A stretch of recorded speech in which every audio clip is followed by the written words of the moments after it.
On va juste passer en revue les autres petites options vite fait. Donc ici j'ai mon micro que vous connaissez bien tous en bas à gauche. Vous voyez ce petit curseur vert me permet de voir que mon micro fonctionne bien et que le son entre. Qu'est-ce que j'ai à côté? Bon, je peux le couper évidemment, ça vous connaissez tous. À côté, j'ai ce petit message-là va partir, hein, c'est juste pour me prévenir. J'ai une petite flèche qui me permet en fait de choisir quelle entrée j'utilise et quelle sortie. Donc entrée son, donc c'est le micro, et la sortie son. Donc moi j'utilise mes haut-parleurs pour la sortie. Mais c'est vrai que c'est intéressant pour les personnes qui ont plusieurs matériels audio de pouvoir choisir son entrée et sa sortie. Vous pouvez aussi tester le haut-parleur et le microphone pour être sûr que ça fonctionne bien. Si je clique dessus, vous voyez. Est-ce que j'entends une sonnerie? Oui, donc mon haut-parleur fonctionne bien. Et test du micro. Test du micro. Mon micro fonctionne bien également. Alors, la vidéo. Arrêtez la vidéo. Vous voyez. Hop. Remettre la vidéo. Et cette petite flèche ici à droite qui me permet de choisir mon entrée vidéo. Ici, je n'ai que ma webcam, mais bon, en général, je pense qu'il n'y a pas beaucoup de système vidéo, quoi. Évidemment, il faut savoir que le logiciel est assez intelligent et qu'il va cocher par défaut ce que vous utilisez. Donc, vous ne devez pas spécialement trop chipoter à ça. Vous avez aussi les paramètres vidéo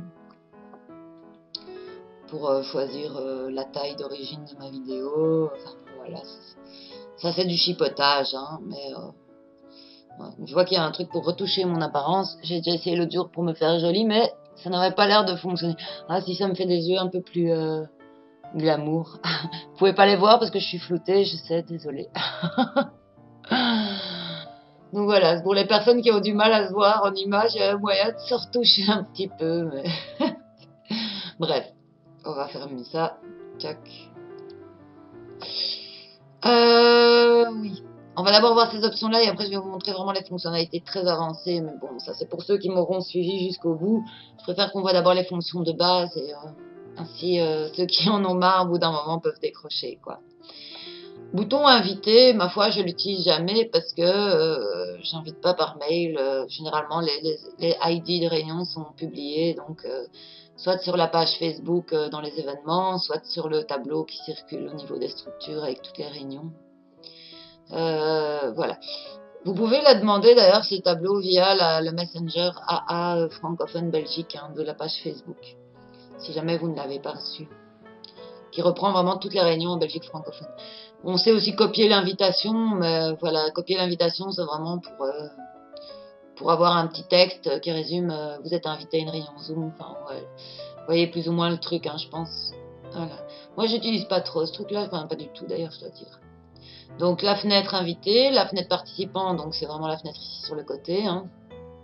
Quand on clique une fois, il y a juste les participants qui s'inscrivent. Quand on clique deux fois, j'ai de nouveau ma fenêtre conversation que j'avais activée tout à l'heure. Alors, donc converser, on a bien vu, donc ça c'est vraiment le plus important. Partager l'écran. Alors ici, partager l'écran, ça va vraiment me permettre de... Oups, il y a l'autre Bérangère qui a bugué. C'est parce que mon téléphone est passé en, en pause. Je me réactive en veille en fait. Mon téléphone est passé en veille, du coup, il a fait bugger mon image. Hop. Hop. Voilà. Ça y est, à nouveau vivante. Partager l'écran, donc là on voit qu'un seul participant à la fois peut partager. C'est la petite flèche à côté, hein. Je vous montre juste ça vite fait. Et là, plusieurs participants peuvent partager simultanément. Je dois dire qu'il vaut mieux cocher ça, parce que sinon ça va vite devenir un peu illisible. Hein. Si on partage tous en même temps. Voilà. Alors, partager l'écran, ici, vous voyez, quand je clique dessus, j'ai la possibilité de partager plusieurs choses. J'ai possibilité de partager mon écran de cette sorte, partager.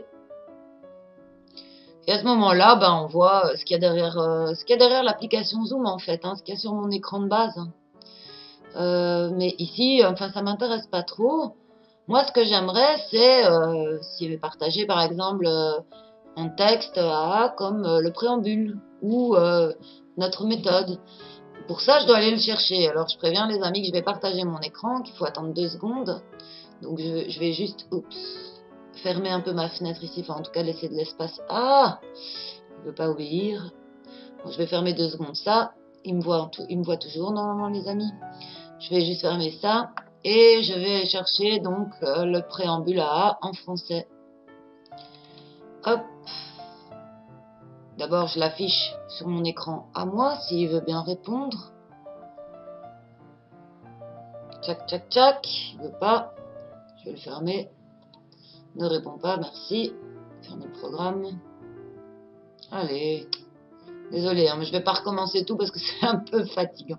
Bon, allez, je vais vous partager le préambule texan qui vient de la revue Partage. C'est assez rigolo. Donc, j'ouvre mon Word. Et voilà, vous voyez, j'ai mon préambule texan. Qui commence par Alcoolique Anonyme est une association d'hommes et de femmes fondée et gérée par une bande d'ivrognes. Humour bien caractéristique à notre fraternité. C'est un vrai préambule, hein, ça vient de la revue Partage des 40 ans, je crois. Hein. Numéro spécial, 25 ans, pardon. 25 ans. Voilà. Et j'aimerais bien partager ce préambule avec les amis pour qu'on le lise ensemble à la réunion. Qu'est-ce que je fais? Bah voilà, je l'ai mis en grand écran sur mon ordinateur. Je retourne ici dans Zoom, hein, vous voyez cette petite fenêtre là, je suis minuscule, mais je retourne dans Zoom. Et je vais choisir de partager cet écran-là. Alors, vous voyez, quand j'ai mis en arrière-plan sur mon PC, Zoom me le propose. Donc, préambule texan. Allez, je le clique dessus. Et je clique sur partager. À ce moment-là, Bérangère Smartphone va la voir en grand. Si je n'ai pas la possibilité de lire la suite, il suffit qu'avec ma souris, je clique. Et là, les amis qui participent à la réunion auront la possibilité de suivre le texte, si le texte est plus long. C'est à vous, évidemment, de faire défiler ce texte avec votre souris sur votre ordinateur. Ça, c'est le côté un peu technique. Donc, pour arrêter ce partage d'écran, parce que sinon, après, on ne verra plus. On verra même plus les autres. Vous voyez, ça, c'est assez discret. Hein. C'est les petits trucs en haut, là. Arrêter, machin. C'est très discret. Bon, je vais enlever ça. Hop. Donc, je dois cliquer ici sur arrêter. Hein. Hop. Je peux mettre le partage écran en pause aussi. C'est assez rigolo parce qu'en fait, c'est juste pour vous montrer. Je peux aussi décider de partager un tableau blanc. Et alors là, je peux commencer à écrire des bêtises. On n'a pas besoin vraiment de ça, hein, sauf si on commence à faire... Bon, je sais pas très bien comment ça fonctionne. Un cœur. Ah ouais, voilà.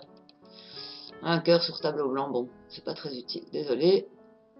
Non, mais ce qui est vraiment important dans le partage d'écran, c'est de bien choisir ce que je partage. Je vais pas partager une photo de mon ami, de mon chien ou ce genre de choses. Si j'ai une photo sur mon écran, voilà, il faut quand même faire un petit peu attention, évidemment, à ça. Donc, je vais partager mon préambule texan. Vous voyez, c'est écrit, hein, préambule texan. S'il y avait une autre image, ce serait embêtant. Là, j'ai même une image de mon logiciel qui me permet de filmer le tuto, donc mon écran. Mais voilà, moi je veux partager ce fichier Word là.